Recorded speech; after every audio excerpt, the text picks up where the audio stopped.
Hi மக்களே, my dear friends, எல்லோரும் எப்படி இருக்கீங்க? நல்லா இருக்கீங்களா? ஒன்றும் இல்லை, நேற்றைக்கு சண்டேனால் கொஞ்சம் வெளியில் போயிருந்தோமா, அதனால் பிள்ளைங்க வந்துட்டு, அம்மா நீங்கள் வந்துட்டு வரும்போது மோமோஸ் வாங்கிட்டு வாங்க அப்படின்னு சொல்லியிருந்தாங்க. எப்போயுமே மோமோஸ் வாங்கிட்டு வந்துட்டு சிலது நம்ம வீட்டில் செய்யும்போதெல்லாம் காமிச்சிருப்போம்.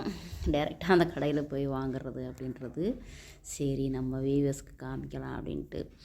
பாருங்கள், நாங்கள் போகும்போது ஒருத்தர் 2 பேர் இருந்தாங்க. நாங்கள் போனதுக்கப்புறம் அடுத்தடுத்து ஆளு வர ஆரம்பிச்சிட்டாங்க. எங்களுக்கு அது கட்டி கொடுக்கறதுக்கே டயம் ஆக்கிட்டாங்க.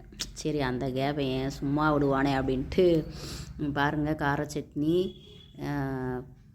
அது நம்ம கிரீன் சட்னி, அவங்க ஸ்டைலில் என்னென்னமோ சட்னி, அப்புறமா மைனோஸ் எல்லாமே வச்சுருக்குறாங்க.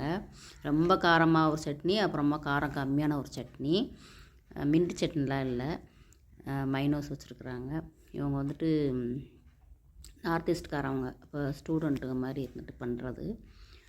பிரதரும் பண்ணுறாங்க, அண்ணனும் தம்பியும் பண்ணுறாங்க. ரெகுலராக நாங்கள் இங்கே தான் வாங்குவோம். ஹைஜீனிக்காக தான் இருக்கும், சூப்பராக இருக்கும். டேஸ்ட் வைஸு குறைய சொல்ல முடியாது.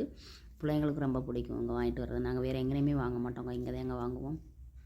ஒரு பிளேட்டு வந்துட்டு 60 ரூபாயா, 2 பிளேட்டு வந்துட்டு 120 ரூபாய்க்கு வாங்கினோம். சிக்கன் மோமோஸு. நீங்களும் இது மாதிரி ஸ்டாலில் போய் சாப்பிட்ட அனுபவம் இருந்தால் சொல்லுங்கள்.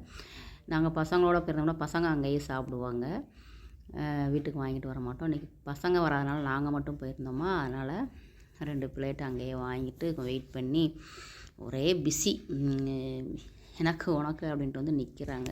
நான் வந்துட்டு சாப்பிட்றவங்களாம் வீடியோ எடுக்கலை, அந்த கடையவே வீடியோ எடுத்துக்கிட்டு இருந்தேன். பிடிச்சிருந்தா லைக் பண்ணுங்கள். நீங்களும் இது மாதிரி சாப்பிட்டது அனுபவம் இருந்தால் சொல்லுங்கள். பாய்ங்க, தேங்க்யூ ஃபார் வாட்சிங்.